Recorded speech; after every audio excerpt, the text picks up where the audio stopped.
Someone shot the food.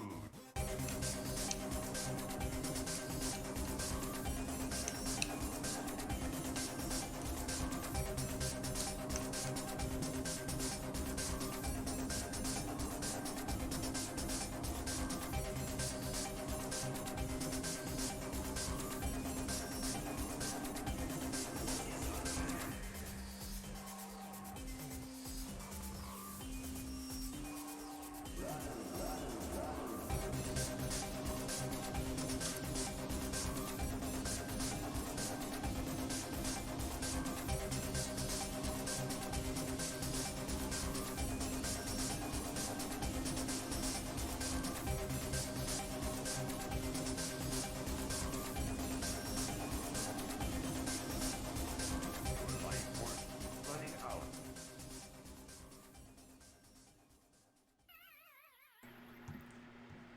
Good evening, everybody. It is Monday, November the 23rd, 2020, and welcome back to your live Mr. Live Video Live Game Live Super Live Show, brought to you by Dead Sun Entertainment. Welcome again to another Monday show. We're always so happy to have you. Josh, how's it doing, Coop? Good to have you as well. I'm Slacker Kite. I'm the guy that pushes buttons, makes things go. Best button clicker in the whole eastern United States of America. Put that on the line. Everyone knows I click buttons better than anybody, goddammit. And of course, coming back with us, returning champions of Mr. Video Games, we have, first off, the incomparable Brian, aka Wonder Boy! Woo! Brian, you still there? Your excitement sounds so weird. I'm here. Can you hear me? Hello. Hello. Hello. Oh, it's gonna be one of those days, isn't it? We broke a Brian. Nomi, hey, how's it going? Can you hear me? Oof. Yes. All right. Well, we do apparently have a Brian who might be coming in, but we also have a Lindsay, aka Lady Merowyn. How's it going, buddy? It's a Monday, It is a Monday. and everything is kind of broken. Yeah. And I cannot wait for, this time tomorrow night, because then I'm off for 2 days. And I don't have to think about work. Yeah, Discord is being like a real bitch and deciding randomly to go in and out here, so, hey, sorry to everyone, if we don't sound Hello. wonderful. Hello, Brian! Hey, it's a Brian. Can you hear me? Mm-hmm. Yes. I literally never left this fucking channel, and for some reason, no one could fucking. Thank you. God damn it. Anyway. Oh, it said Yeah. you weren't here. Oh, that's fun. I didn't leave. I never went anywhere. I was just here all the time. It's okay. I'm a little cranky. I just woke up from a nap that I did not mean to take. So, Those are fun. the best and worst naps simultaneously. The yeah. unintentional nap. Especially when you wake up to tech shit that you don't know how to correct. So, Oh. Oh, It's okay. that's my It's fucking whatever. life, It's so... just Discord. Discord's being weird. I'm just letting it all out front. Anyway, I'm hoping that this will not continue, but it's whatever. Holiday week has been kicking off in grand style here. We'll figure it the fuck out. Fuck It's it. a goddamn holiday for two of the three of us. It's fucking Thanksgiving, alright? Everyone should be so goddamn holly jolly. No, wait, no, that is Christmas, not Thanksgiving shit. Okay, it's the other one, though. It's the other one where you eat a lot of food. You don't get a whistle zippity-doo-dah out of your asshole, however. What? I mean, I'm not going to tell anybody how to celebrate, but, that's not usually the plan. It's not usually... I'm the so plan. incredibly jealous of your impending food comas. Oh. Nah, it's, you know what? considering the situation with everything else around the holiday right now, I don't think there's anybody who should be feeling jealous about what the country is about to experience later this week. It's going to be a shit show, everyone. Get ready now because super spreader events are going to be happening all over the place. Oh, 'cause hell people yeah. are stupid. But on the plus side, I'm gonna make some bomb ass fucking turkey this year. I'm getting up early. I'm making that turkey, and people are gonna shove it down their fucking throats. And it's exciting. I pride myself on not being nosy about what my family or extended family do, and I've had to be nosy about that this week because of COVID, and it's frustrating me because I don't like being that person because I don't really care what other people are doing, except whenever it could fucking kill me. So, yeah, those are fun things to factor into your holiday week. Yeah, Sorry, I'm venting. I've had What's so many up? conversations with friends who are like, you know, I miss my sister, but also I love living. So, oh boy, I feel you. It's a fun trade. Yeah, and some of my friends, Yeah. including good boy Hollis, get to work front desk on fucking Black Friday. It's a good year, It's everyone. not like that's like corporately acceptable murder. Brian, what have you been up to? Let's get in that holly jolly fucking spirit. What do you got? What have you seen lately? What have you processed through your brain that's been amazing?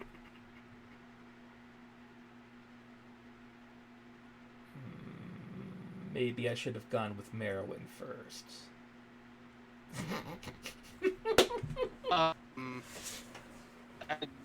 You cut out.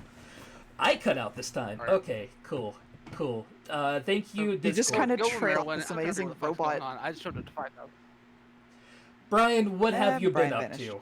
No, Merowyn, what have you been up to? Let's go with Merowyn. Not much. A lot of painting, a lot of working. I've been playing The Division 2 when I get really stressed because it's nice to shoot people in the head in a video game. I haven't gotten to the point that I want to go out and like snipe strangers yet. Although the yet is a distinct possibility. It's been a thing. Would you say it's been 1 week? Basically, though,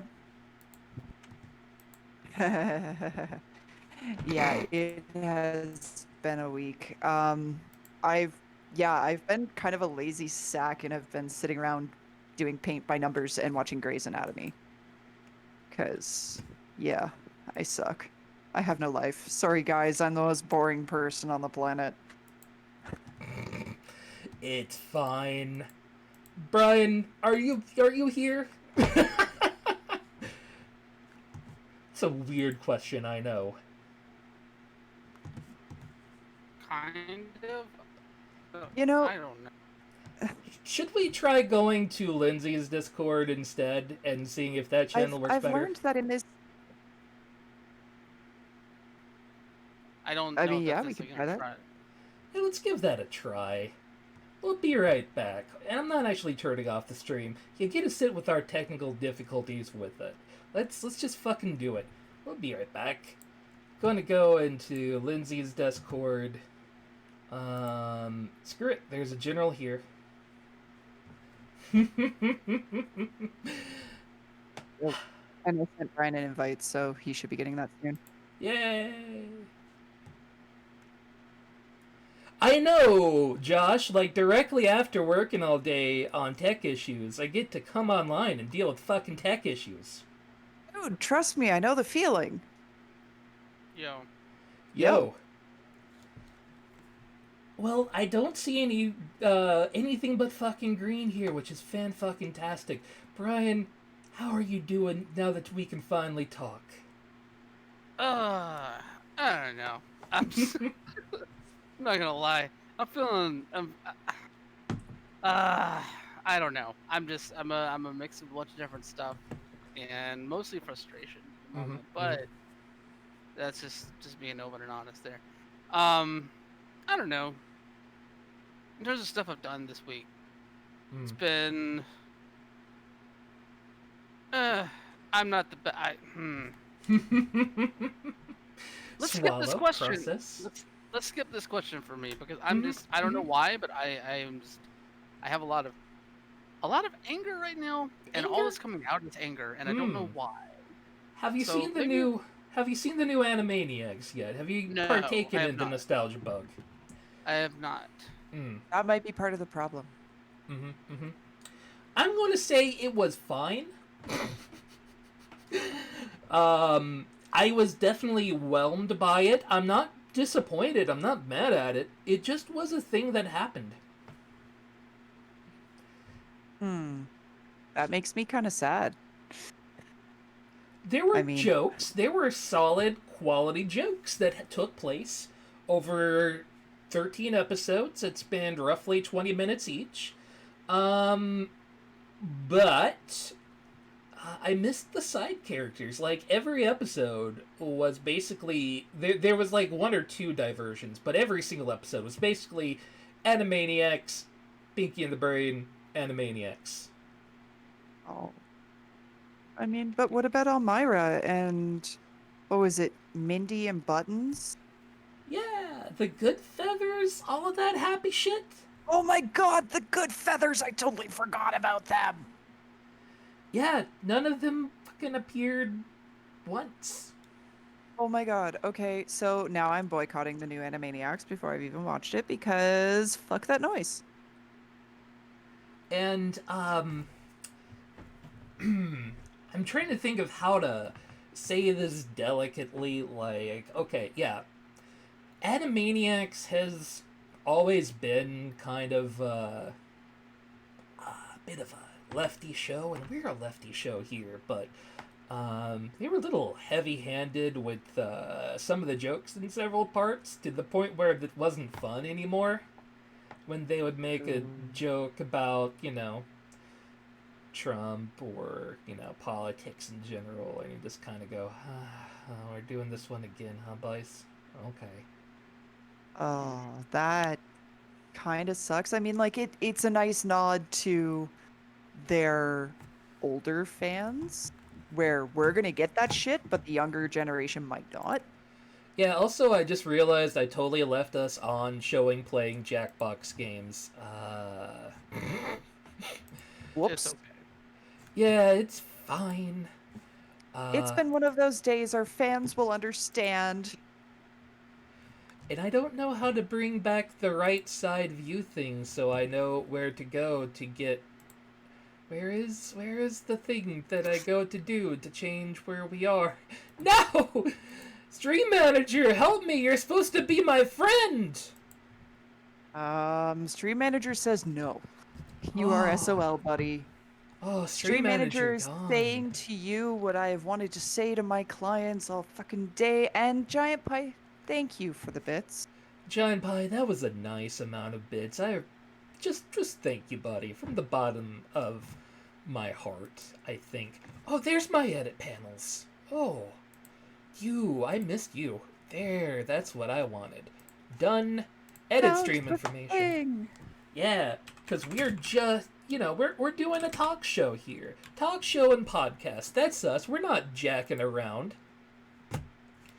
Spoon, how the fuck you doing, buddy? It is good to see you. Spoon. I always feel like I'm on the tick whenever Spoon comes to visit. There are two other things I was up to last week, because I didn't spend all of the week being a corporate shell. But I'm going to turn on the camera to show this one, and I apologize, because most of the screen is brought up by a dead browser. But whatever. And I did take some pictures within the Discord. But this boy did come out this week as well. The little game and watch that is also a Mario thingamabob that shows you the time and has a very pretty LCD. It is basically empty inside. I don't know if you can hear that. The smacking. It is a goddamn light as shit thing, and it is basically the size of a deck of cards. But it is fucking adorable. It is overpriced as hell. I don't recommend buying it unless you're an asshole like me that really likes portable bullshit and just, like, has the twinges for things that are portable. But if you are like me and enjoy that, it is a nice little thing to carry around, and you can play Mario 1 and the Japanese Mario 2, and you can have fun with it, and it's all good times. It is not the worst thing Nintendo's ever put out, so I would recommend it to you if you are like me and stupid. There's my critical review. You know, I have one of the old school, whatchamacallits, had, I might still have it, one of the original Game & Watches. Mm. And if I can find it, I promise I will put pictures on the Discord. It might not have survived like one of my umpteen billion moves over the last decade, but if I can find it, I will post pictures. And actually, this came with maybe the tiniest fucking extension cable I've seen in my entire life. Yeah, here we go. Look at this little shit. This is the hill you want to die on, Nintendo? Because, like, you know, this is like 15 cents worth of plastic. You recycled an old game. I do really appreciate that you put a timer into it, and the timer is really fucking cute because Mario does a little jump over turtle shells you can throw at him. And that's real fucking adorable, and I really like that. It makes me giggle a little bit and squick inside. But man, that is amazing that you included that tiny little piece of shit. Not included today, Google decided to send me a free Stadia. Yeah. I've got 2 now. Why did they send you a free one? Because I have the YouTube that with the premium, and they're like, hey, if you want another one, contact us. And I did, and they gave me a free Stadia. So now I got a free Stadia box too. Alright. And they sent me, like, free Google money, so I picked up the Pac-Man browser or battle game thing. And you know what? I just realized something. I can literally show you all right here, right now. Oh, I have to log in as myself. You know what? I'm going to exit incognito just for this, just for you guys. Let's fucking I feel do this. loved. Let's pull up my real, actual goddamn browser. No, we don't want to play Monster Boy right now. We're going to play fucking games in the middle of a talk show stream. Because we can do that right now.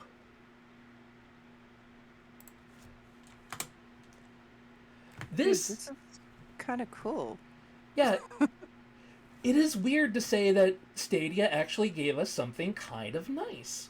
It's a Pac-Man battle network, basically, in that each of your Pac-Men has their own little stage that you play in, and if you're playing, like, the one that is to the death, then, you know, you slowly take out other Pac-Men within the tunnel along with you.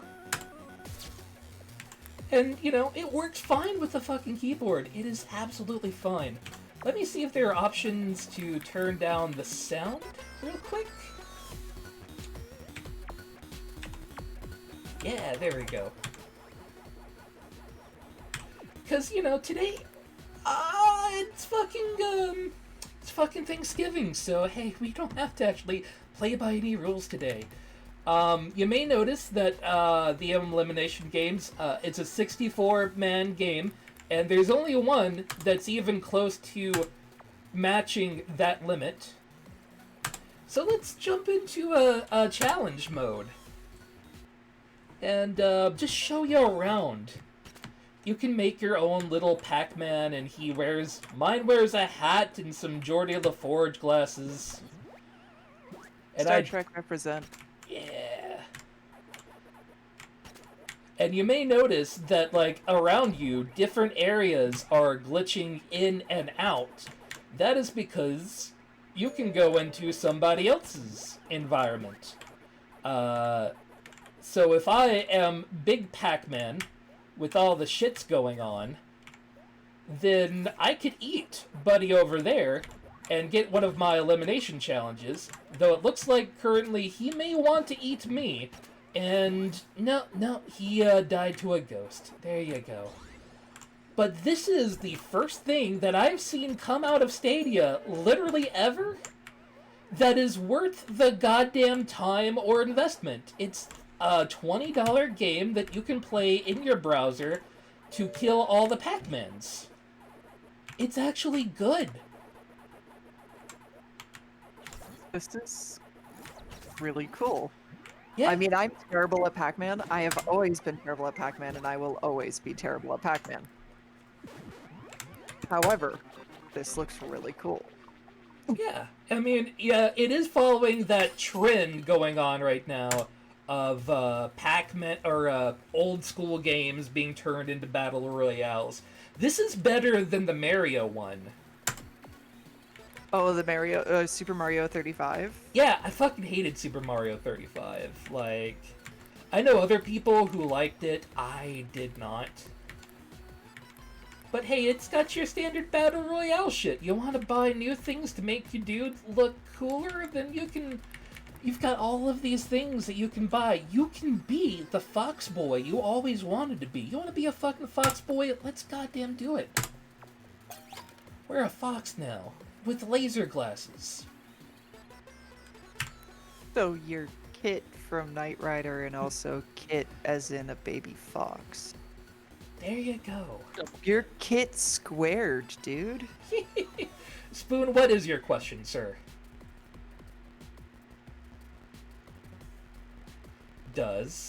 Spoon, you can say more than one. You know where this is Oh, going. you. Hmm. Yeah. You know Damn what?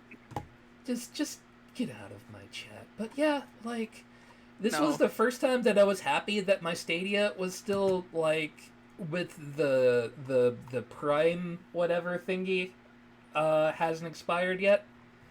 Because I got that basically for free, and it's a good game, and now I actually I own it.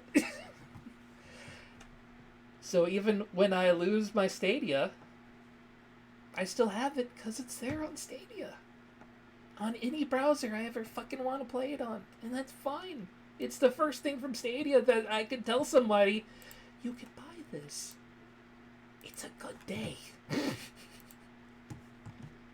Is it exclusive to Stadia? It is exclusive to Stadia. Wow. What? Okay. Yep. They had an exclusive? They have an exclusive Pac-Man Battle Royale game. Well, it doesn't surprise necessarily. I mean, Guilt was a exclusive for them as well, so Yeah, I don't know. Guild wasn't bad either. It just wasn't really worth investing into a Stadia. Granted, when I say investing into a Stadia, you can play it with keyboard and mouse, or you can play it with any other controller, so you don't have to have, you know, the pickup shit. You can just fucking play it with what you got. But, you know, maybe they'll turn this shit around. I don't know, but this is the first time I've looked at it and gone, this is nice. Spoon, it really does matter where you are. If you are very close to the backbone in the internet for America, then you have a pretty decent internet. But if you are in the middle of fuck all Minnesota, your internet's going to suck balls.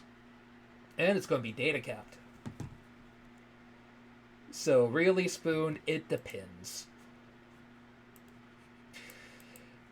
Anyway, blowed off a little bit of steam, showing off a game live for the internet, and we might do that again tomorrow. It's like 8 p.m. tomorrow. We might show up and play some more fucking Pac-Man. I don't know, but we're talking about news now. let's jump into it. So, the Game Awards.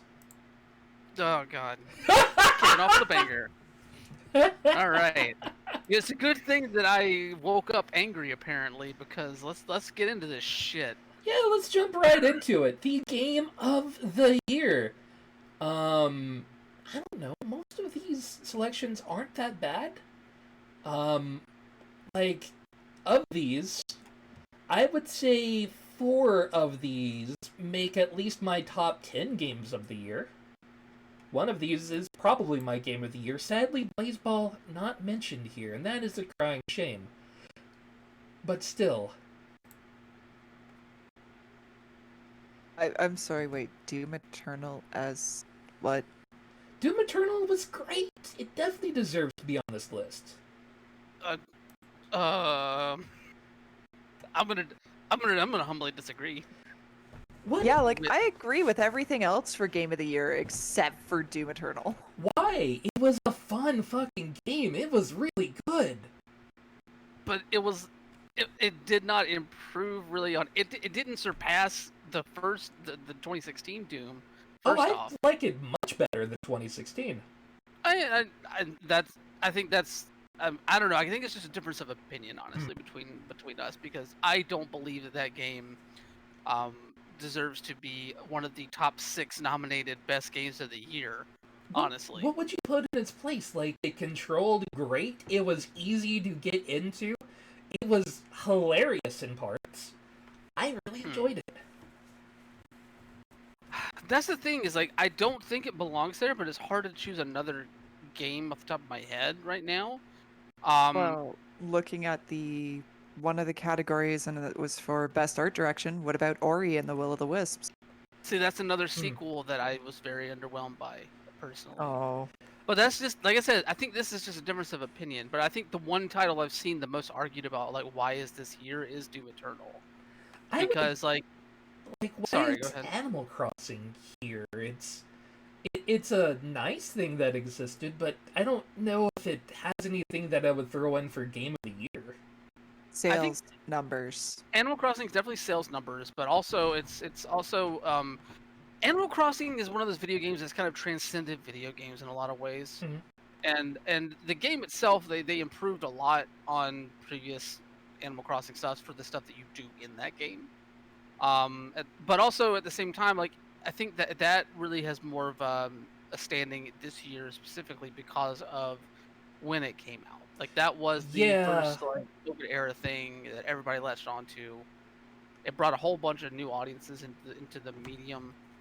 Look at this. Animal Crossing allowed for political campaigns to engage with this. Like, without that, we wouldn't have. It would have been probably later that we got a true involvement of, like, AOC and a bunch of other kind of new political figures that can speak to different generations in this sort of medium and understand the actual viability of this medium for that. So, like, Animal Crossing, while it's like it's in that way, I think that it actually deserves to be on the spot. Like, it really does. At least deserve to be celebrated. Doom Eternal just felt like a more Doom, but not in the. It didn't.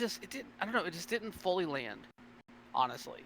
And I don't know. But I can say the same thing about Ghost of Tsushima. Like, Ghost of Tsushima is a game that came and went from my mind very quickly. Oh yeah, Ghost of Tsushima basically came in and dropped out. I definitely, and I know Spoon said the same thing. Final Fantasy VII Remake.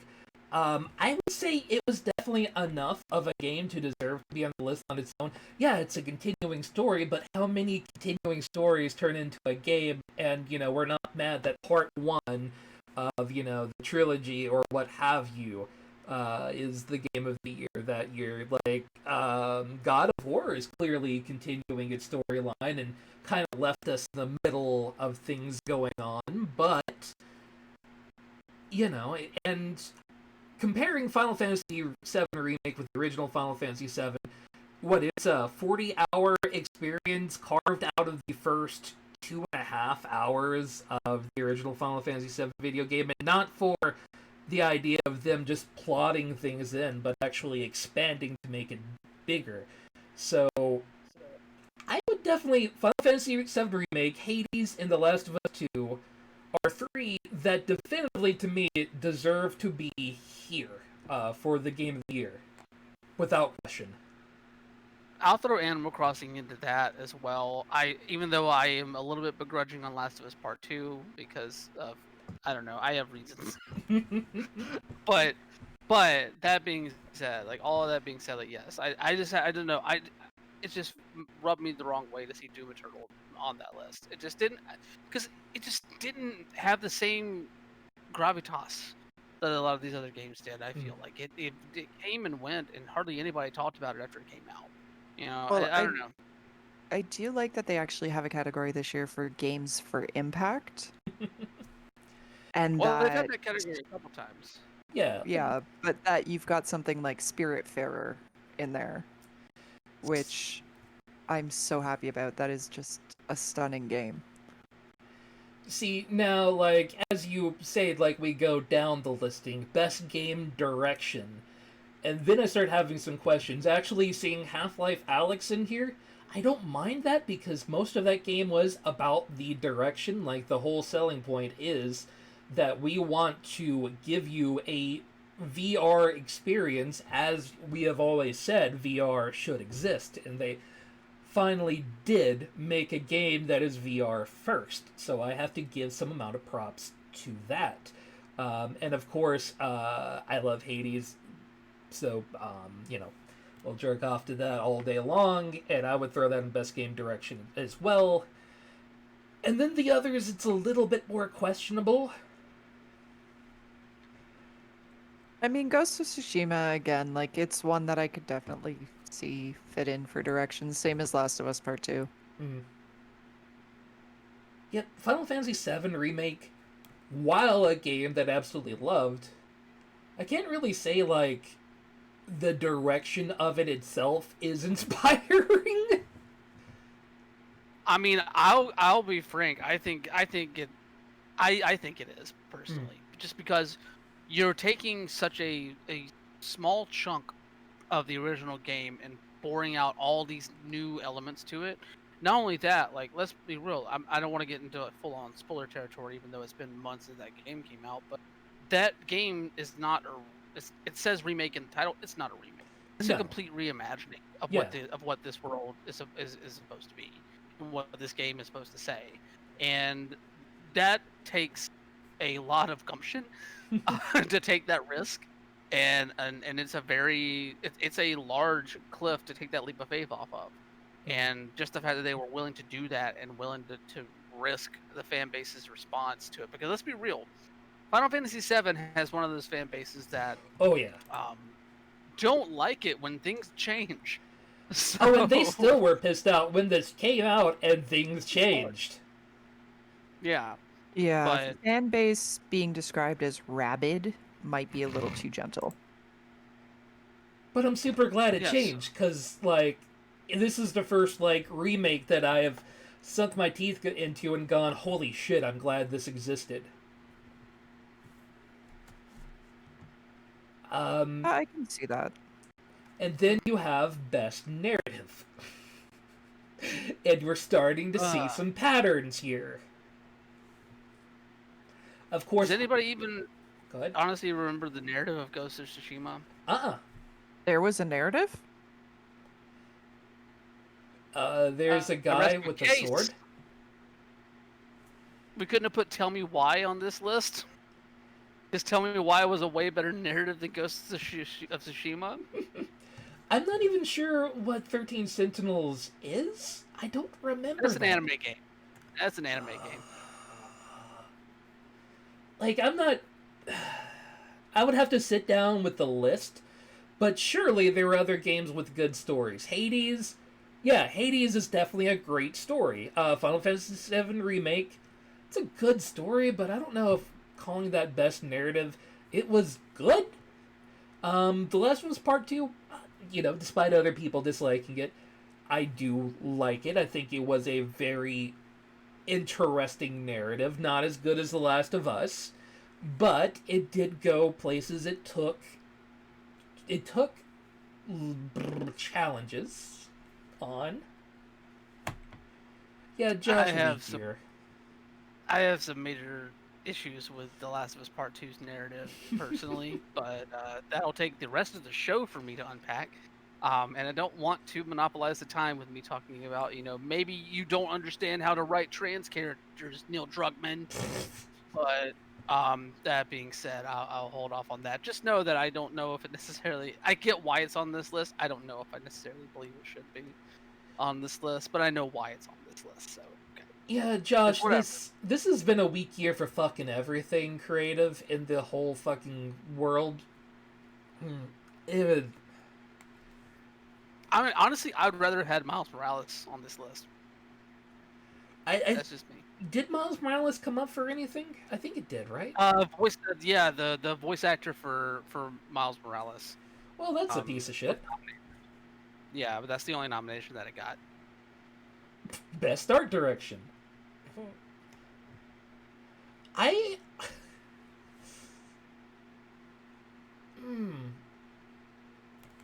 It's just we say all this and we look at all these lists.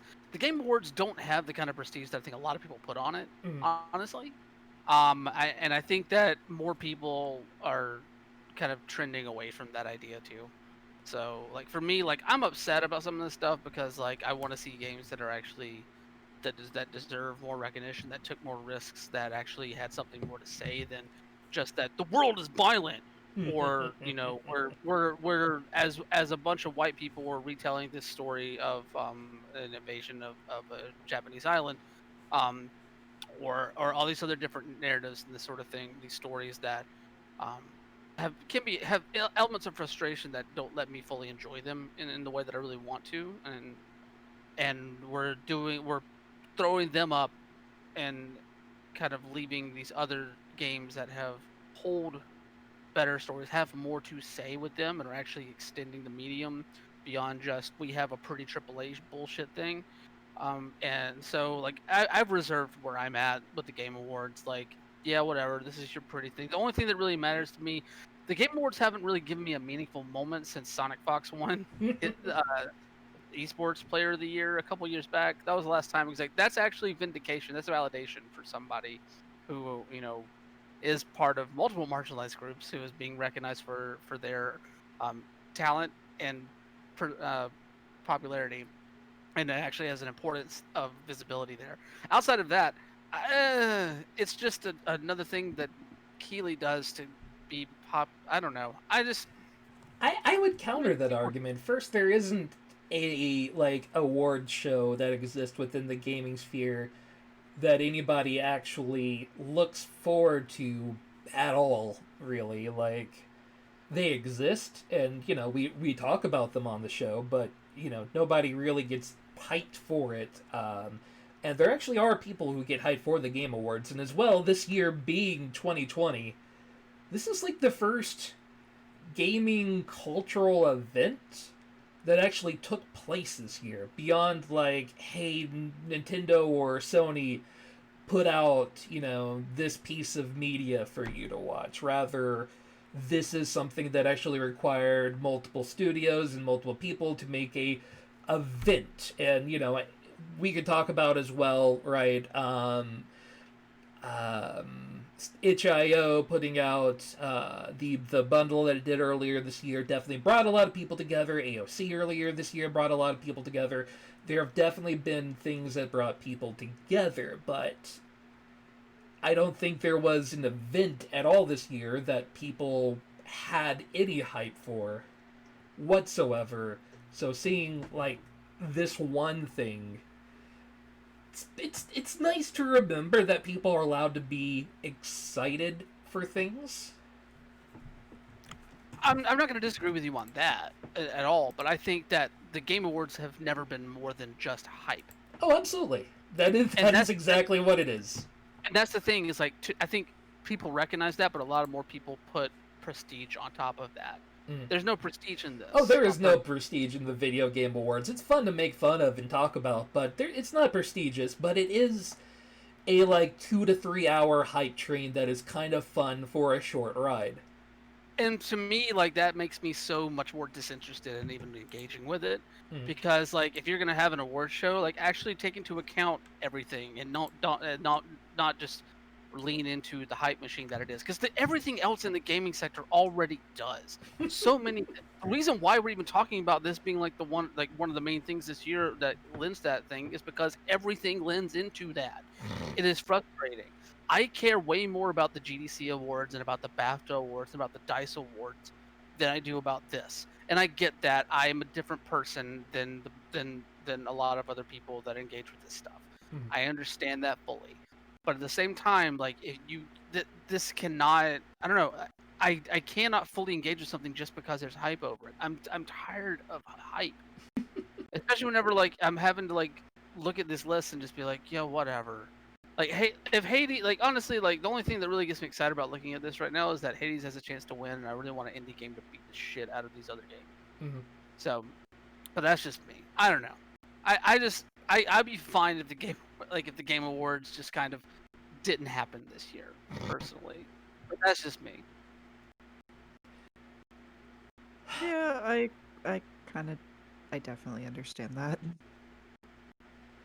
It's It's been a fuckered year, and I'm sick of bullshit. I'm just glad to have something that feels like something from a more fun year still exists. Even if, yeah, it does hit up mostly the AAA things, but if you look at, fuck, the Oscars or things along those lines, I mean, there are a couple of films that,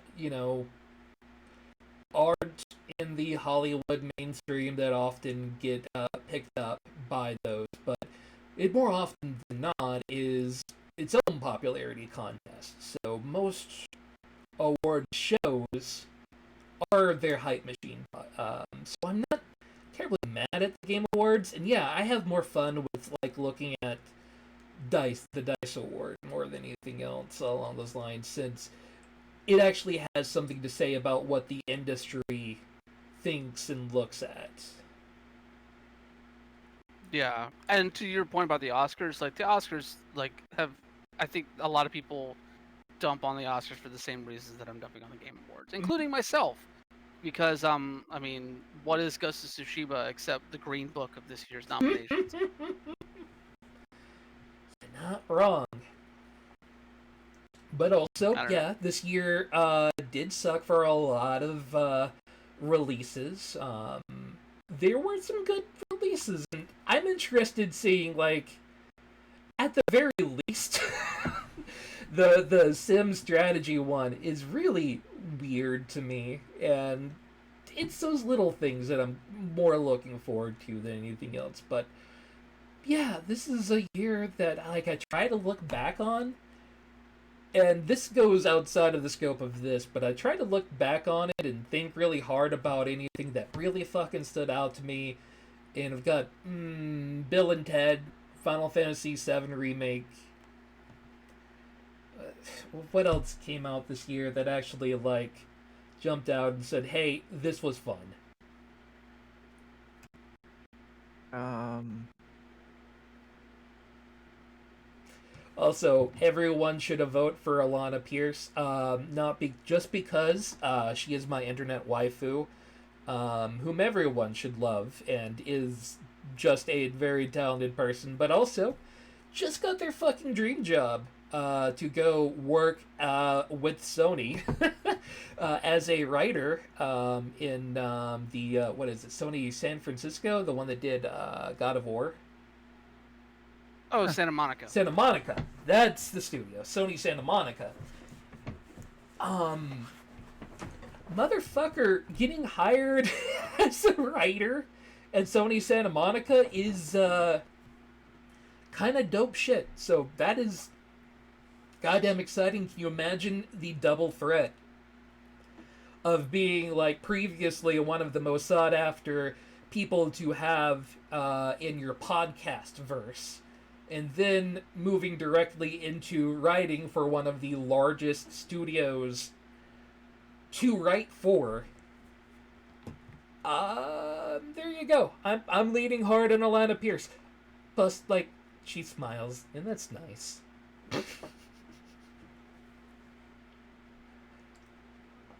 You're so adorable, Trev.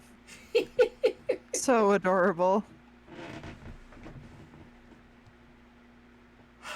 But yeah, also, did esports actually take place this year? I don't even remember them Yes. existing.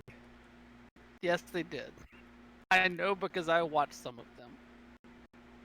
Damn the San Francisco Shock. I watched the League of Legends stuff. I definitely remember watching that with my little sister back in February. And then it all seemed to disappear. And I don't remember it anymore.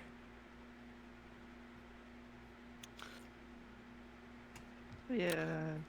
I think I if think there's a it was- takeaway that nothing happened this year, and it's better to forget.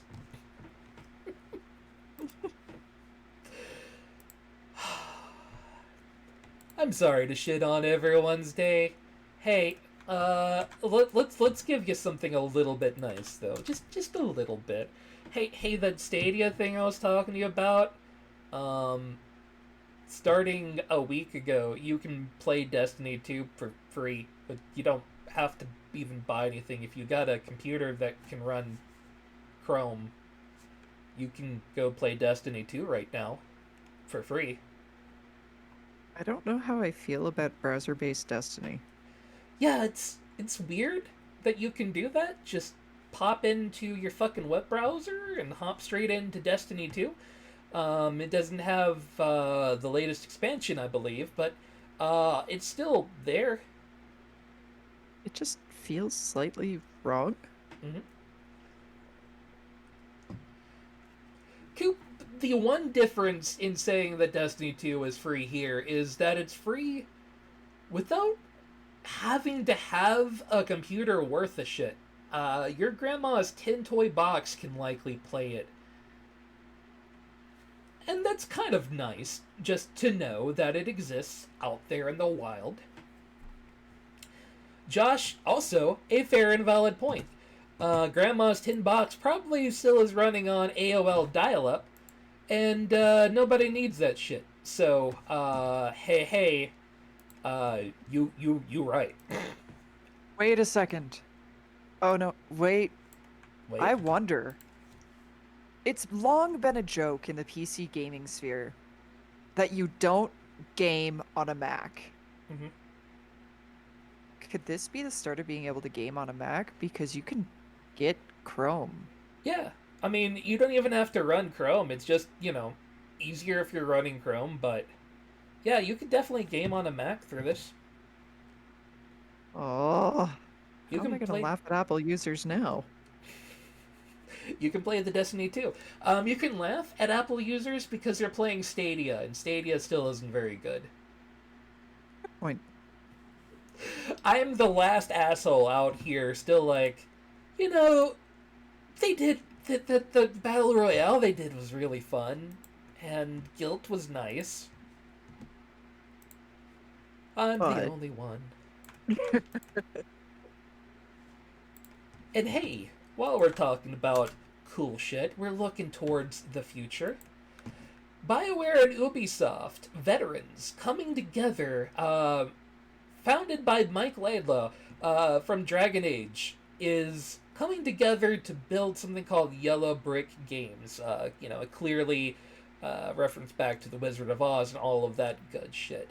What they're going to do, hard to know yet, but we have seen a lot of interesting companies coming out of this year that we can really look forward to bringing interesting things. But we saw former Blizzard people coming together, and we're seeing former BioWare and Ubisoft people coming together, and it does make me pretty interested in seeing what the generation that we're wandering into is going to offer us, because there's a lot of great sounding things that could happen when you've got some great really creative individuals out there. Kind of spoiled for choice when it comes to talent right now. also true. It's easy to find good talent because shit's dumb and I hate it. That's definitely a way to put it. That is, No. if that isn't 2020 mood, I don't know what is. I don't know. I'm just glad that Laidlaw has a new place to work on stuff now, because like, Mhm. you know, him leaving BioWare was definitely the end of an era in a way, especially considering a lot of the rumors around a new Dragon Age and that sort of Yeah. stuff.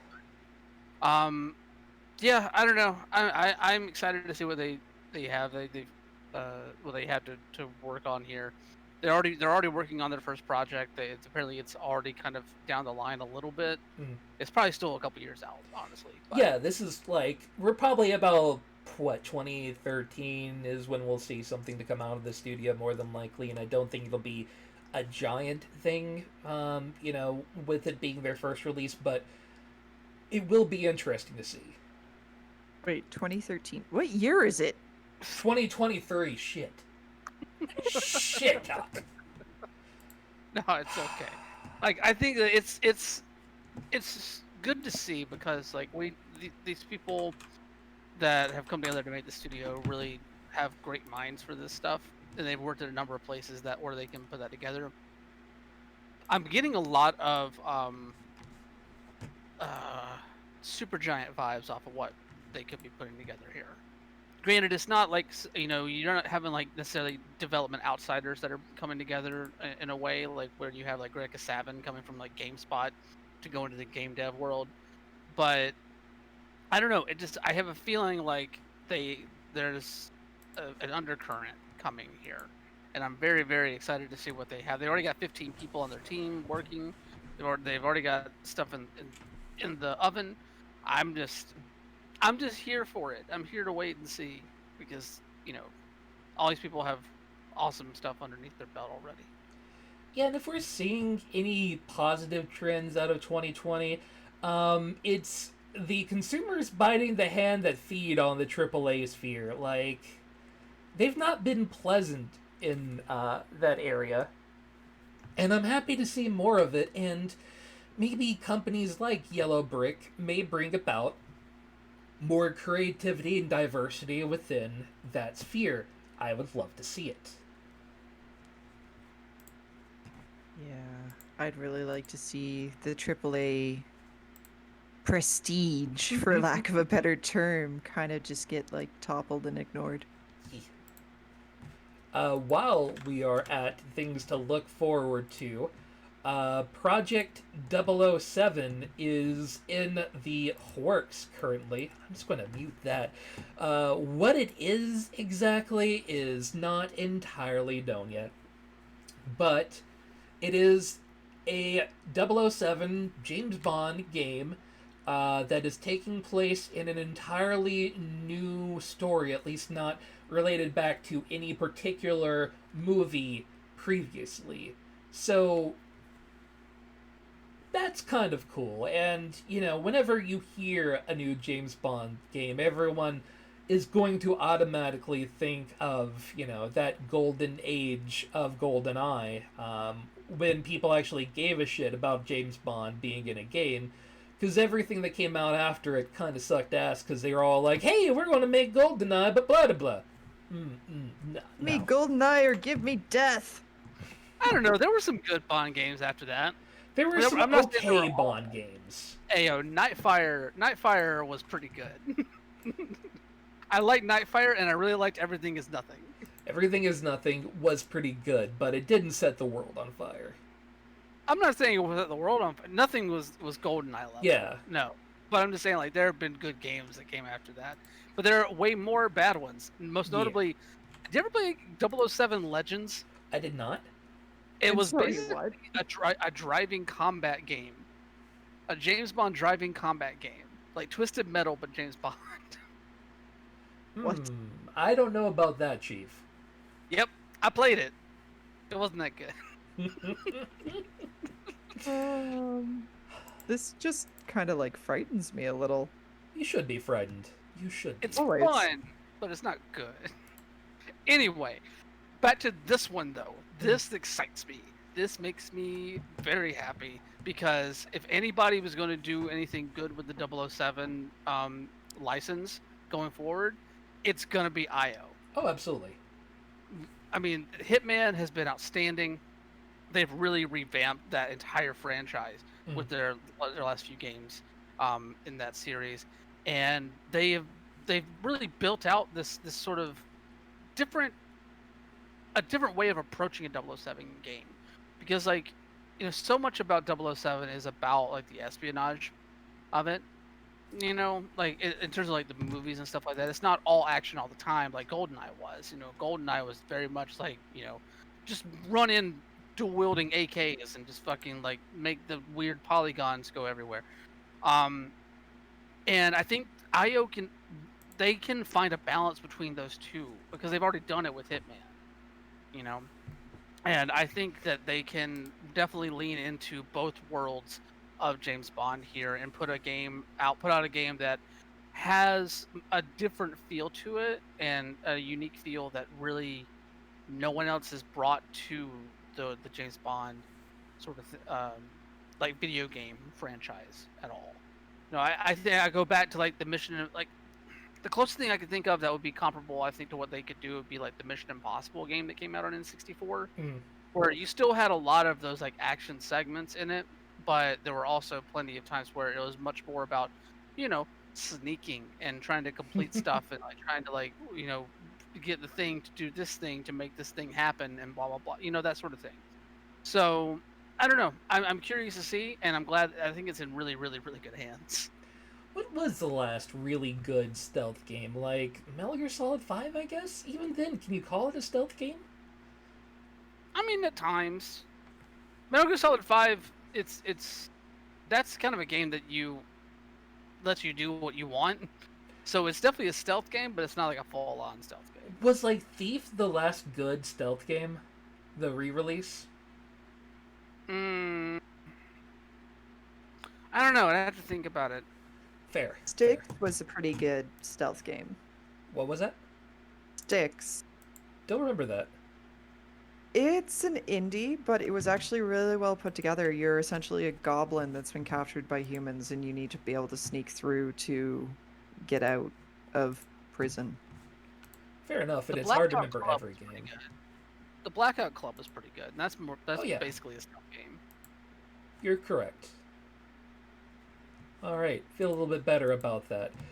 Continuing on the list of good things, even if this isn't something that really stands out to me per se, Square Enix came out today and announced a couple of things, primarily updates to The World Ends With You, a super fucking anime series that has not been seen in nigh on 15 fucking years, is getting a sequel coming out very soon, I believe next year, yeah, and an anime as well coming out in April. Cool. I've never really engaged with The World Ends With You. It's one of those things that I've like admired from afar, in a way. But I don't know. I have a curiosity about it. I might, if it wasn't a DS game. Like, the people that loved The World Ends With You fucking loved that game. Yeah, I'm on the same boat that I was in the middle of college. I didn't have the fucking time for a JRPG at that period. So I never really engaged with it. But those anime-loving motherfuckers loved the fuck out of this game. So for those people that are both a JRPG fan and want that heavy-ass drama bullshit, it's a pretty good title for them to look forward to. Also, I love how people forgot that Shibuya is just a city that existed well before Persona 5 came out, and that this art style existed before Persona 5 came out. So looking... Well, I mean, the two series have a very, very close relationship. Oh, absolutely. Yeah. Yeah, I loved watching Twitter today and all of the kids being like, "Oh, I've seen this before. You pulling a Persona here." I don't think you understand video game. Yo, Shin Megami Tensei go way back. Yeah, it's the fifth one for a fucking reason, and also it's a side to a very different thing. And children's with your voices and shit. Why you gotta do this? Yo, everybody's gotta learn. But hey, with any positive, you gotta mention a little bit of why. And there's a Tomb Raider mobile game coming out next year, free to play. Yes, Awesome. and Mobile gaming. I don't That's me. Sorry, guys. I don't understand how this is even going to work. I will say that I do think the art style is adorable as shit. I do like that. But how do you translate Tomb Raider into a free-to-play mobile game? well, that's the Same thing. way you translated Assassin's Creed into a free-to-play mobile game. Fair. Well, here's the thing. Like, I will give Square Enix some credit because like they've actually had some interesting ideas when it came to mobile gaming. Like, Oh, like absolutely. Hitman. That's why I'm not going to automatically shit on it. I know a lot of Yeah. people that loved the Final Fantasy Chronicles game they made. Well, yes, but also I was more like Hitman Go Mm. and Tomb Raider Go as well. Like those games I think were really interesting, different takes on some of the franchises that they had under their belt at the time. Mm. And like I'm willing to give them the benefit of the doubt when it comes to this. It's one of those things where I'll try it before I do anything. I'm kind of with Merwin in that I'm not a huge mobile gaming dude personally, but it's a sector of the industry that is very, very profitable, and I think if you can put out something that's interesting there, then I think you'll do well. So I don't know. I'm curious to see more. I'll reserve judgment. I like that they've gone back to the classic look of Lara Croft. So like it's fun. They're having some fun with it. We'll just see if the game is actually fun whenever it comes out. Oh, okay. There's a Wawa fight video, just so you know, Josh C. That is why the Wawa is trend. Ooh. Let's get that off. Alright, never mind. We're moving right along from that now that I've seen half a second of that. Watching people get their ass kicked outside of the Wawa. Nah. So, hey, The Last of Us, a series that is critically question mark right now, is likely coming to HBO as a series adaptation of, I think, just the original game? With Neil Druckmann in charge. Yay.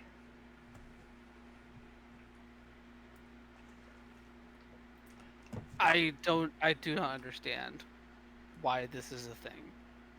I don't mind it. The Last of Us is one of my favorite games ever. I don't mind The Last of Us 2 that bad. I have fun with it. I'm replaying it right now. Because I didn't finish it before because it was too sad in the middle of the Rona. Yeah. The thing is, like, so many people point to that first game as like this idea of video games really embracing the cinematic in terms of like storytelling and stuff like that. Even though it's definitely not the first example of it, but a lot of people point to it as one. In terms of like just how emotionally invoking it is, and how how engrossing the story can be at times in that game. Even if personally I feel like some of the tropes they're playing on have already been there. There was really not a lot revolutionary in it, but that's just me. But that being said, like the story for that game had the kind of importance that it did because of the medium that it was in, and because of the medium that it was in comparing to other realms of entertainment that have kind of evolved more in their storytelling elements in that way. Yeah, it was certainly like getting a said, feel for that urban decay, so I entirely agree with you. Yeah, exactly. But the thing is, I don't necessarily know if you need to retell that story in a live action television series. Like, it just doesn't. if this is just like them retelling the first game in that way, which I doubt it is. I'm sure that this is going to have probably some more moments with some characters that we saw in that first game that we didn't get to spend a ton of time with. I hope that's at least the case we're going with. I Same. just don't necessarily think that you need a Last of Us branding on a series like that, personally. Well, I I don't, mean, it could I be don't know. useful for those of us who never actually got a chance to play the game, Also true. but had to True. listen to everybody say, "Oh my God, the story for this is amazing." So let me see the story, you know? And it would be Yeah. nice to see the story from more angles, right? Like maybe some of the people that you kill in the game that you never really see anything from. Maybe we spend some time with them. That could be nice. No, I mean that's what I'm saying. I think if you expand on the scope of what you're covering in this thing, then it could be interesting in that Yeah. way. But the game itself is so much about Ellie, and why is his name blanking Joel. on me? Joel. Yeah. Joel, thank you. The yeah, it's so much about them. It's so much about their interactions and kind of their journeys within this new world and within the circumstances that they're in. That like, I don't know if it would potentially do a disservice to the kind of allure of that original story to shift the focus in so many different places. Especially because like so many of those characters did feel kind of one-dimensional in a lot of ways. Yeah. Outside of especially when it comes to the villains that you run into at times. Also, I saw this pointed out by Natalie Flores, who writes over at Fanbyte, who absolutely adores this series, and she was pointing out like, you know, it's interesting that The Last of Us might get the television treatment, but at the same time, like so much about those games really hinges on the performance of the actors that are lending their voices and their mocap to Ellie and Joel and many other characters that are introduced in Last of Us Part 2. That those actors are pretty much synonymous with the characters themselves. So Yeah. you're honestly kind of creating this other. If you go in with the same characters, you're kind of creating this world that feels in juxtaposition to what you've already created with the video games. So I don't know. It'll be a very delicate balancing act, personally, I think. But I don't. Once again, like I don't know if this necessarily needs to be a thing. I don't disagree with you on that. It's you know, maybe they have some really interesting ideas, but like the really gripping thing about The Last of Us to me was not so much I mean, yeah, the story's good, but wandering around these it is the best dead world I think I have ever played in my entire life. Like how you make something that is dead feel so alive was what was interesting to me more than anything. So, how do you translate that to something you have no interaction with, right? If you turn this into a book series, then you can imagine and get the feel for it in your head, but this is watching. So, Yeah. it's weird. And let's be real. The last time HBO tried something like that was The Leftovers, and that was very middling in its response. So, Fair. or not middling, more divisive, rather. That's the better word. It was very divisive in its reception. So, All right, before we drop into this next one, Brian, I'd like you to breathe. Just take a breath with me, because I think you're the one that's going to be the most pissed over this statement, if you have not heard this one yet. I've heard it. Oh, you've heard it. Okay. Tim Sweeney. I've heard it.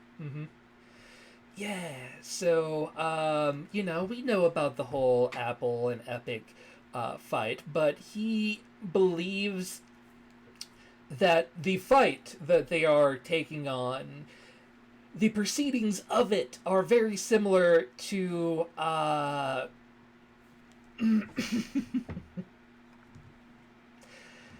It's everybody's duty to fight. It's not just an option that somebody's lawyers might decide, but it's actually our duty to fight that. If we had adhered to all of Apple's terms and, taken their 30% payment processing fees and passed the cost along to our customers, that would be Epic colluding with Apple to restrain competition on iOS and inflate prices to consumers. So going along with Apple's agreement is what is wrong.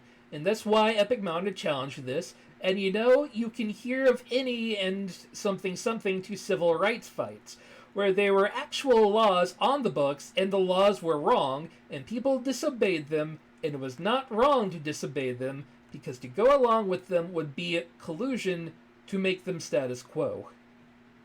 Fuck Tim Sweeney. So fucking hard. Yeah, I'm with you guys on this one. Like, I mean, I'm not thrilled with the whole Apple having a monopoly and antitrust and all of that bullshit, but sorry, Epic, y'all just took it too far. Yeah, Tim, buddy, pal, I don't know what part of your fucking brain started going along this route and thinking this was a good thing to say. But this is the dumbest shit I think I've ever heard you say, and that is amazing. That is goddamn top tier bullshit. That is fucking spewed from your mouth. Now I know, and you're right, that you're not directly comparing this to fighting for civil rights, just the method that you do in it. But even then, this is fucked, and fuck you. Yeah, I can't. I can't. I have tried so hard to think of ways to because I try to take the spin approach to how I present things here. There's nothing. There is no way to look at this as anything but just the fucking dumb bullshit coming out of somebody completely removed from reality's mouth. Billionaires don't fight for civil rights. No. Billionaires don't get to compare any of their quote-unquote fights to the civil rights movement. You don't get to do that because you're in a different fucking stratosphere culturally and societally from the rest of us. As someone who is in communities that have actively fought for their civil rights and still do from time to time, fuck off, Tim Sweeney. You do not understand any of this shit. You do not understand what that really means. You have a company worth $17.3 billion. You have your own storefront where you build out similar contractual payment processing fees to what Apple puts on you, just at different percentages because they make you advantageous in the market. And because you have $17.3 billion liquid in your company right now. Okay? I'm sorry. You don't get to invoke that sort of imagery and that sort of thing whenever you do not fundamentally understand what goes into those kind of fights. It is not about fucking Fortnite, okay? None of that factors into this. I also want to point out something on a less more visceral note. Him calling the processing fees that Apple puts in their terms of service as collusion. Yeah. That's a contract, bud. That's a contract that you agree to enter into to have your game on their app store. And yes, it is a shitty price cut. It is a shitty revenue cut. There's a word. I'm so angry that I can't think of words. It is a shitty revenue cut compared to other services. There should be better choices for competition out there. Apple has some very, very monopolistic tendencies, and someone needs to push them and take them to court over those things. I am totally on board with that. But almost everything else that Epic has done around this lawsuit and around this issue has just made me sour any taste that I had for them in a lot of ways.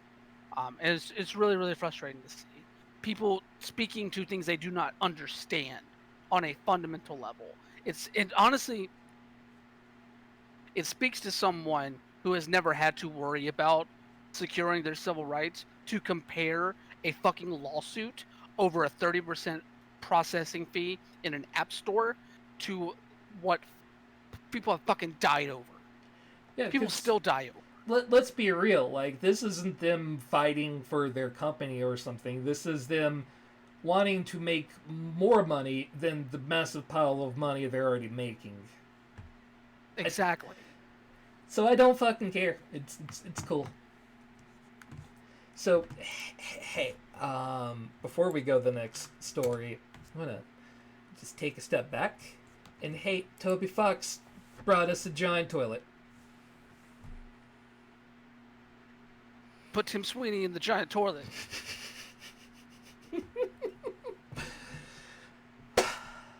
Is our palate cleansed? I think our palate's cleansed. Thank you for the giant toilet, Toby Fox. But while we're still in Apple land, here's a weird one.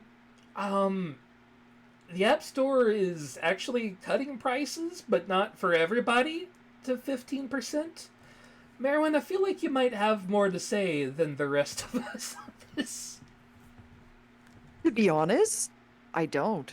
Really? I think this is kind of a bullshit thing, though. Like, it looks like they're doing it for smaller indie publishers, which is great. Mm.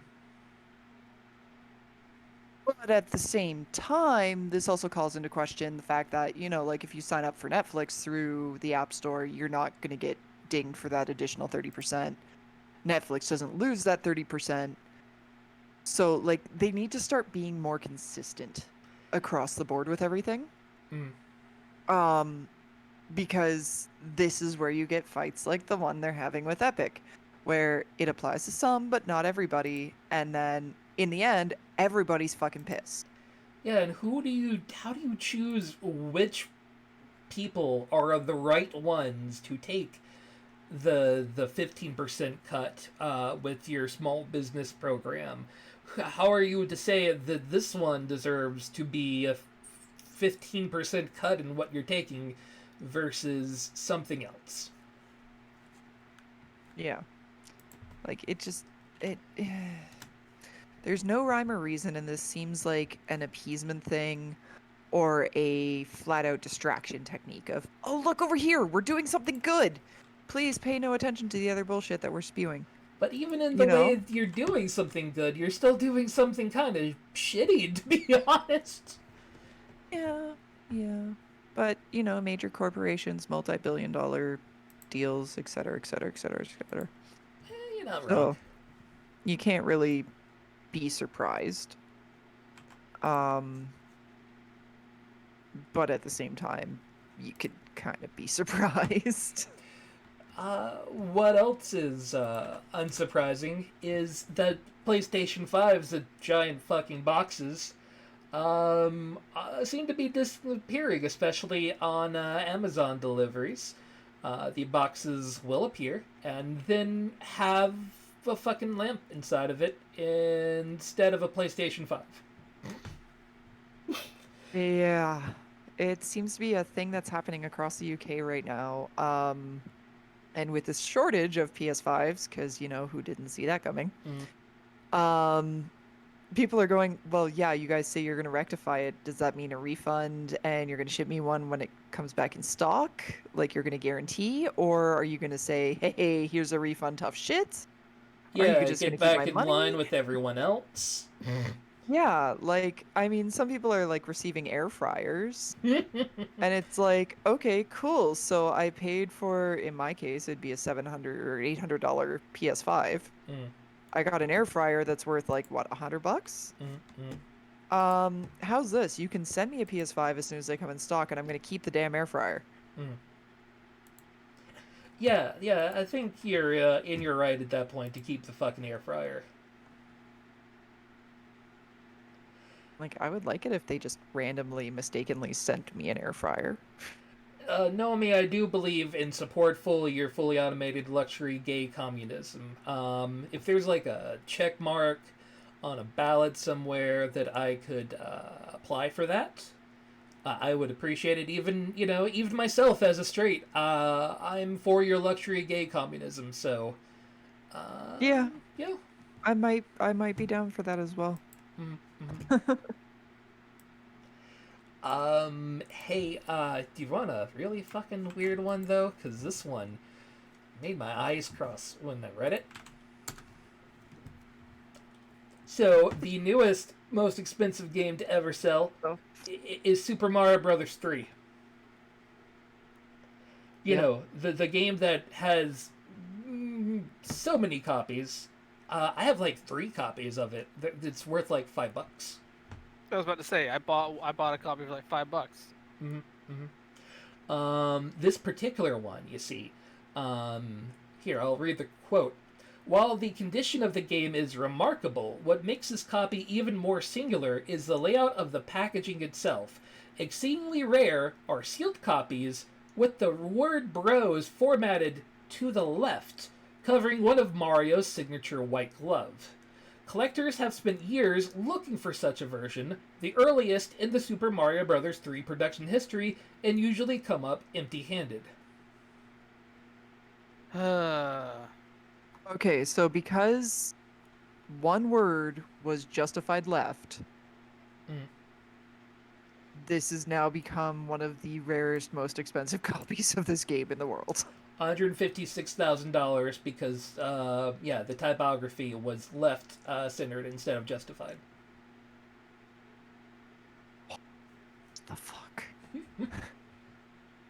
Like, I get it because like there are collector circles that I have run in the past that have had these very not these like kind of like odd earlier versions of something that have caused the price of it to skyrocket. I think that's not necessarily foreign to a lot of collector markets. Mm. You know, for me, I think I can easily compare this to the long journey for people to find the Kamala pro wrestling action figure that had the actual moon belly as opposed to the other stuff that's on it.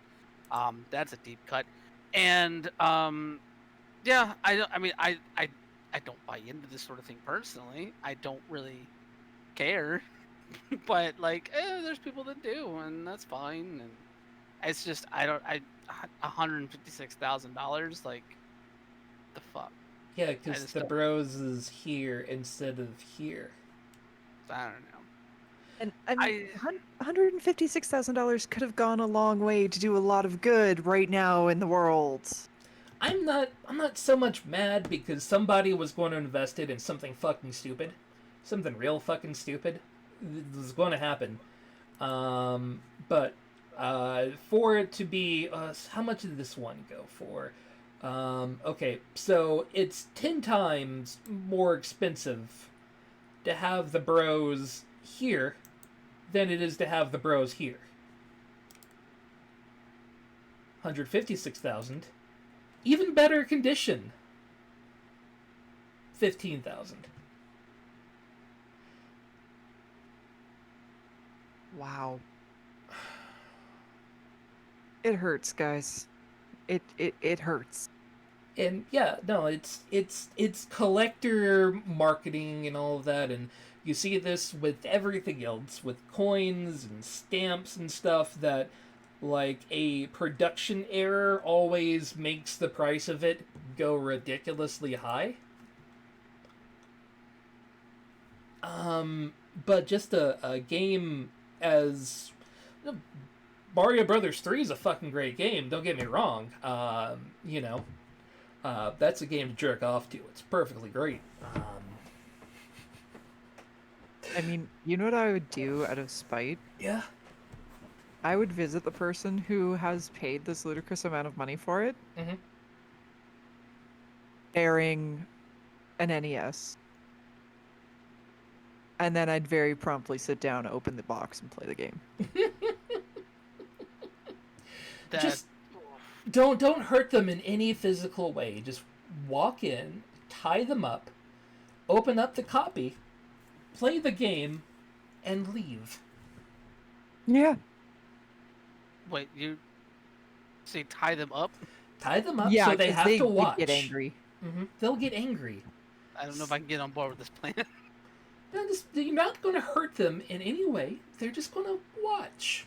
Yo, that's still Play around. kidnapping. It is kidnapping. It is definitely kidnapping. Just to have this Is it really person who had kidnapping, though, if you don't take them anywhere? $200,000. Yeah, I'm not taking them anywhere. I'm not going to hurt them in any way. Just watch one round. Nah, I'm good. Open the packaging like a 4-year-old on Christmas morning. Do it. After eating Cheetos. So you have Cheeto dust fingers. By the way, don't kidnap any peoples. That's even if tying up people against their consent, it's definitely wrong. Consent is sexy. Yeah, tying people up with consent, good. Tying people up without consent, bad. I'm glad that we could all be here and have an adult conversation together on this. Anyway. Oh, we're at the stupid part of the podcast today where suddenly our brains wander away from us. Perfect timing. Hey, the reviews are in Hyrule Warrior Age of Camelot, a perfectly respectable Camelot? 79. Calamity! Sorry. It's only a model, Brian! It threw me off. Hyrule Warriors Age of Calamity. It takes place 100 years before Breath of the Wild, and it's a Warriors game where you go around and you hit a bunch of things with all sorts of different people. And in this one, you get to be some of the people that existed before the Calamity took place in the Breath of the Wild Hyrule place thing. A lot of people are praising it, and a lot of people are saying, it's fine. Mostly the people who say, it's fine, are the ones who's like, hey, there's not a lot of story or depth here. And then there's people like, hey, I get to beat things with the Master Sword. It's fun. There you go. It's a Dynasty Warriors game. You're not expecting story. Sorry, guys. Yeah, turn your brain off and whack shit with the pan. It's fun. If you were looking forward to like a in-depth story where you learned a lot about the history of Hyrule, it's the wrong fucking game. But if you're looking to play as a fucking shark with a trident, right here, play this fucking game. It's great. I just like that. I think this is going to have more of a story element to it than previous Dynasty Warrior type game, honestly. And I like that they actually are tying this into Breath of the Wild in the way that they are. Like, it honestly, Hyrule Warriors was an interesting thing to look at, but it's not something I really ever wanted to engage with. But this kind of tying itself back into that lore, really for the first time that we've seen in Zelda. Like, let's be real, like the Zelda timeline is not really a timeline at all. Zelda timeline hurts my head. I can go into it someday. We can talk about the Zelda timeline, but please, that will be after we go back and we talk about the Last of Us podcast, which will take place sometime after I do a full Let's Play of Deadly Tower. Proceed. Yikes. So yeah, I don't know. Like, I this intrigues me in that they're actually like putting some additional thought to it in that way, and not just making another Hyrule Warriors. Hmm. So, like, in that way, it's made me interested in at least, like, engaging with it to an extent. So, I don't know. We'll see. I know I have, like, some people that are close to me that are actually pretty stoked for this game. So, yeah, and it's a cool way to explore the pre-Calamity Zelda world. I think it's fucking brilliant. I'm not going to pick it up because I tried the last Hyrule Warriors. The gameplay doesn't really crank my chain, so to say. But I understand why it does for other people, and if this is a combination, if this is, your peanut butter and chocolate that are coming together, go eat. I mean, honestly, like, I have the original Hyrule Warriors on the Wii U. Mm. I will still play that from time to time when I just want to randomly smash stuff. I don't necessarily want to think. I just want to cause wanton destruction on a large scale. And when you're ripping through a level by yourself, and you're looking at your enemy's vanquish counter, and you're in like the 4,000s, it kind of makes you feel a little better. There you go. That is why games like this exist. Don't look for anything that's going to tell you about the world and how you feel about it. But do go around and smash a whole bunch of weird looking shit. That's cool. That's dope, and I can entirely get behind everybody's rage boner for this. Hey, so things that suck in 2020 is hey, something I learned myself the hard way is that hackers are being shits this year and really trying to find any information they can make money off of. So the ransomware that's been posted against Capcom is continuing to be even shittier. They are now releasing years and years worth of planned projects. And if you don't want to know what's going on, don't read this article. I'm not going to say out loud some of the names of things that they put in here. What I will say is that while it's probably not going to have any information on its customers, it is likely going to have the information on people who are employed at Capcom or their partners, including addresses, phone numbers, birth dates, and photos. So that's shit. So there you go. That's the Capcom leak, and if you're a person that wants to take advantage and learn about the future of what Capcom is going to be presenting to the world, it's out there for you to find out. I'd rather not, because I don't want to give these fucking scumbags the time of day. But yeah, if you're an employee for Capcom, especially Capcom Vancouver, my sympathy is to you and yours. Please stay safe out there. Sorry guys, I'm losing my voice. Yeah, it's don't worry about that. I especially have a rage boner for hackers right now for reasons I don't fucking know. Gosh, what a silly thing for me to have a rage boner over. You know what my favorite fucking rage boner just fucking ever for this show is? Just my favorite rage boner. Hey, Billy Mitchell's back in the news. It never ends. You dumb shit. What the fuck did Billy Mitchell do now? Swear to God, he's a bad rash in the name of gaming. Twin Galaxies is now suing Billy Mitchell after all of this shit that he has thrown at them. It is complicated getting into it. Yeah, as it says here, there's a whole lot of awkward back and forth going on, but you may remember Billy Mitchell basically tried to sue fucking anybody to get his name back in the record books because he's kind of a shit, and a whole lot of people lost a lot of money just getting the lawyers to fight back against Billy Mitchell. So essentially, this is more of a countersuit more than anything. There's a lot of details. This video does have a lot of information into it. We're not going to go into it. But look at that just shit-eating face. Look at that. Oh, look at that used car salesman that has not made a sale today.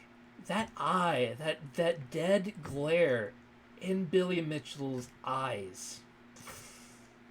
Is it just me, or does that picture in particular kind of give him like a whole Neanderthal-esque forehead? My dude has quite the forehead. It is... Gosh, it is so... I don't recommend ever punching another human being, but that's a... God, that is calling to my fist. Do not punch Billy Mitchell. Never do that, ever. It is a bad thing to do. Why not? After he loses this lawsuit, he should be out of money. He can't sue you. Yeah, just don't punch Billy Mitchell. He's not worth it, but boy, it'd be fun.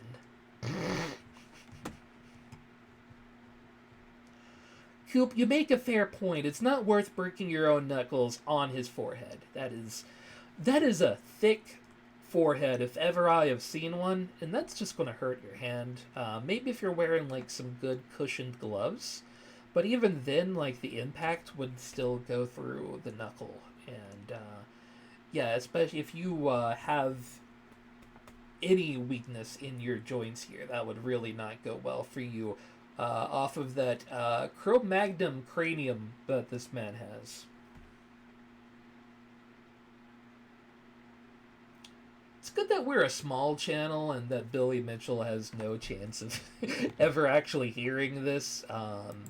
Because I really do not like this man whatsoever. And I think I've made that fairly obvious that he's my favorite punching bag. And I would love for him to lose all of his hair tomorrow. I think that like our pinnacle of achievement as a channel will be to get like a cease and desist from Billy Mitchell. Please, no.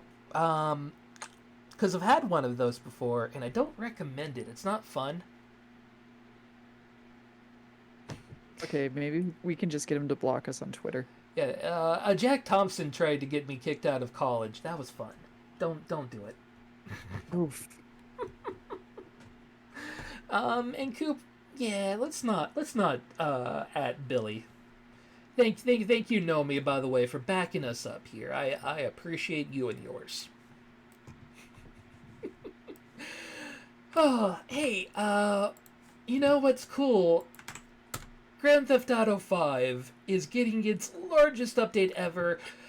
So they say a whole new fucking island is coming out to Grand Theft Auto Online. The cash cow that just keeps producing. It doesn't really surprise me. The game is very long in the tooth at this point. Being, what, nearly a decade or more than a decade old at this point? Something like that. Yeah, you gotta add something to it. So having a whole new area is definitely something. Now, fans of the series were definitely way more interested in the Grand Theft Auto 6, so when they said something big was coming, they were hoping more for that. And I'm kind of on the same board. I play Grand Theft Auto more for the story. I could give less of a fuck about the online. But still, that's kind of neat to give a big reason for players to come back and play more, to go see this new area and what it has for you. Yeah, I might log in and check it out, maybe. Maybe, if I ever have time. It's a valid point from Coop. Remember when games were made instead of continuous expansion packs? Yeah, you're not wrong. I'm looking at you, World of Warcraft. Not only are you doing continuous expansion packs, you fucking started over. Because they're looking at doing Burning Crusade Classic.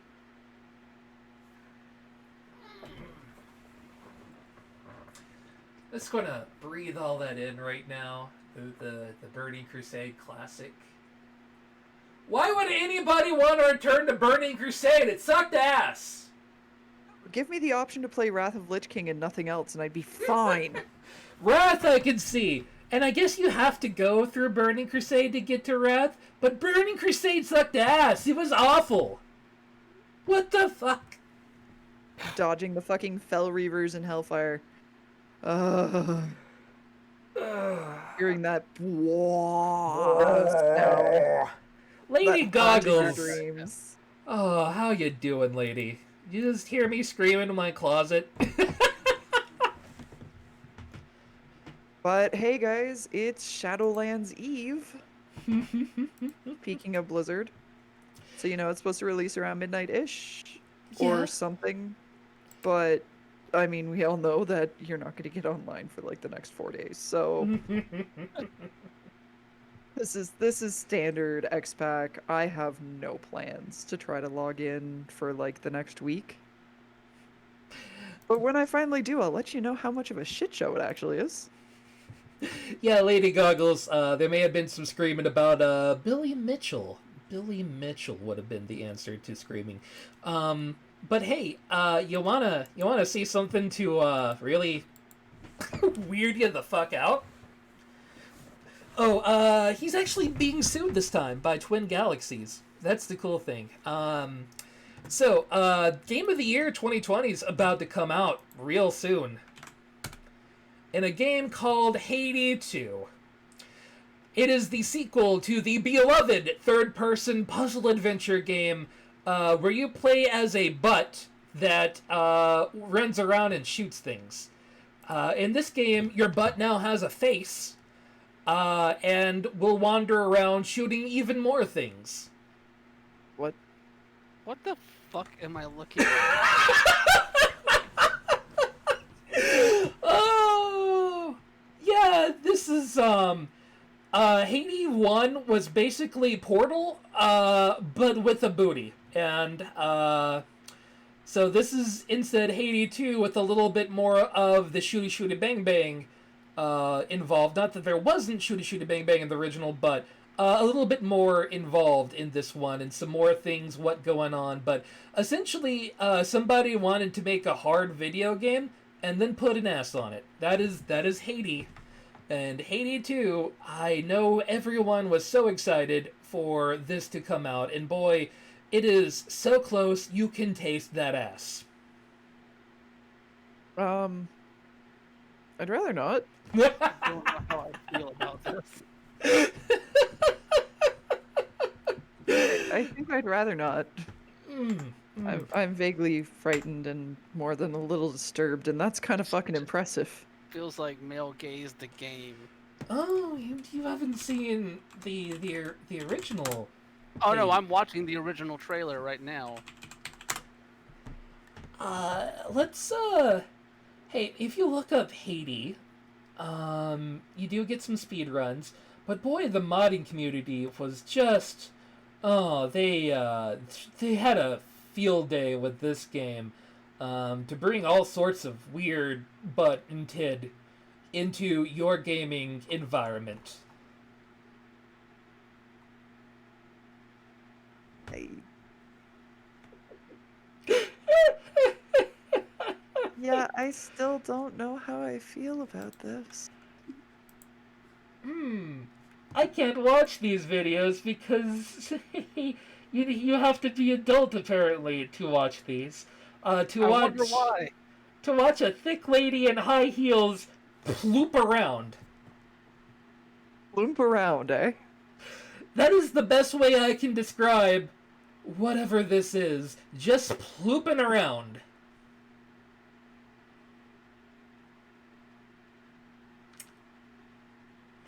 Why does this game have its own wiki?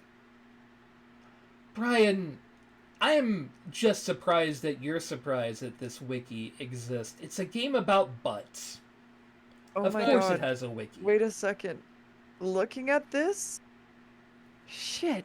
I think I've actually seen this game before and I can't remember where. I know I watched somebody, like, wreck the shit out of, like, just completely destroy this game once before. I don't remember who, and I tried to look for it one day, and,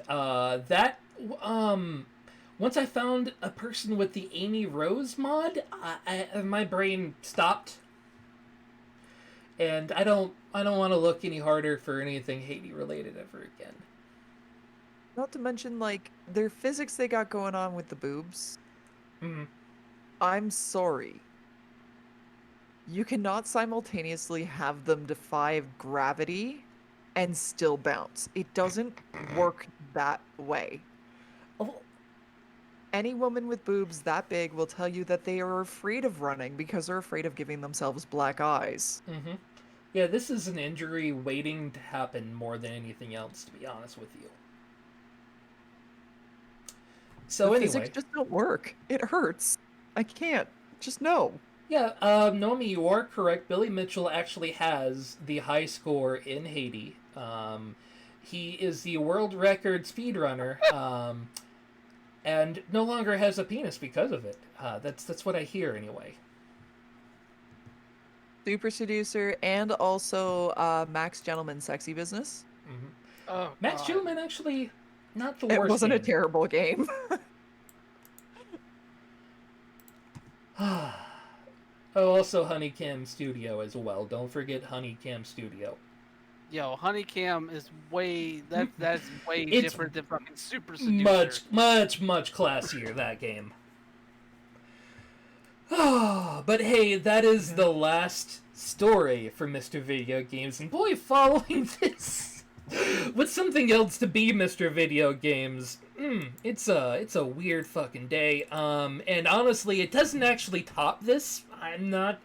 Few things can top this. And I'm not going to go into the innuendo that was so horribly laden with by accident. Regardless, Mr. Video Games, you look at something and it is the thing, the place, the noun that just did something, and you look at it and you go, holy shit, that thing right there is goddamn video games. And Mr. Video Games, for your Monday, November the 23rd, is this good man Stack Smashing. If we can get past this ad, yes. He took one of these bad boys, hacked it, and then put Doom on it. Because you can't have hardware without Doom. I mean, I'm guessing this is the same person that got Doom to run on the pregnancy test. I don't think it is. I might be Okay. wrong. Let's take a look at his other videos. But there is Doom. It's not finished yet because this literally came out days ago. So he's had 5 days.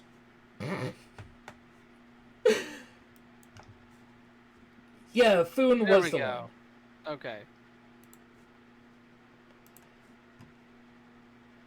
Okay. But yeah, this is That's dope. yeah. I love the fact that within 3 days of this actually, he had this hacked. He had this hacked before it was officially out in the wild. It was a matter of 3 days after it was out in the wild before he had it playing Doom. This man is on his game, and God fucking speed to him. He didn't just have a thing lying around. No, he said, fuck that, fuck everything. I'm gonna dump in before this even releases to the world, hack it, and then when people say Doom, I say how hard.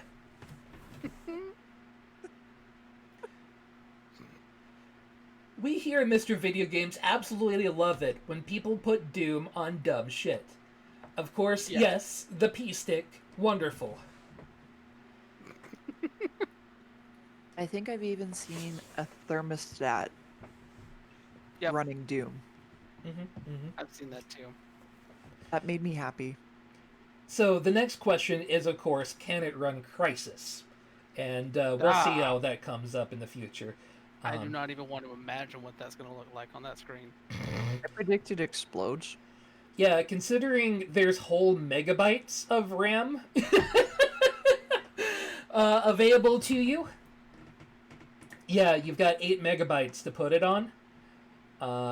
If he figures that out, good luck. Yeah. But yeah, this felt like a good palate cleanser after all the dumb we had today. So thank you, Stack Smashing. We had so many highs and lows today, but this is just a tasty little treat to end your day on. Of course, as always, thank you everyone for watching Mr. Video Games. I do believe we'll probably do something tomorrow. It may just be me. I don't know. Maybe we'll play some of that Pac-Man Battle Royale together.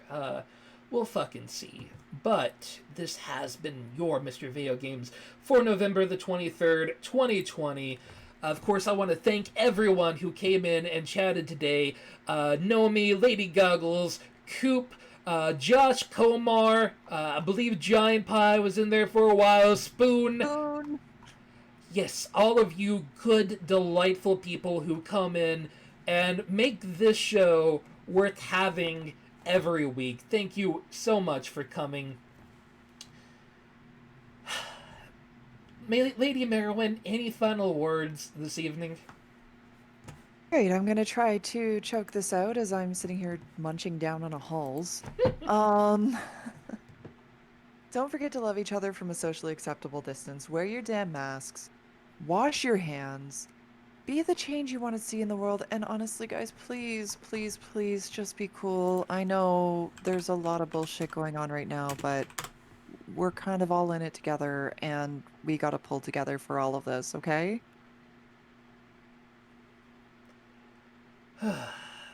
Wonder Boy, any final words this evening? Yeah, obviously with the holiday coming up, everybody just be thoughtful about what you do and how you do it, and stay safe as best you can. No matter what you do, I would argue, everybody has their own thing, but also lockdowns are there for a reason. That being said, though, if you want to check out any of my work, you can check it out over at outsports.com. Follow me on Twitter at WonderboyOTM. If you want to stay up to date on stuff I have coming out for other places as well. And thanks for dealing with me as I work through my own rage. Yeah, we've all had rage today for our own varying reasons, and thank you, all of our lovely friends, for listening to us, despite the fact that the three of us have never been saltier in conjunction. So, thank you for listening and putting up with that. I hope all of you eat the most delicious turkey on Thursday. I hope it fills your arteries with joy. And definitely do check out that LBGT in the Ring. That podcast dope as fuck. We of course have all of our tweeters down at the area below these.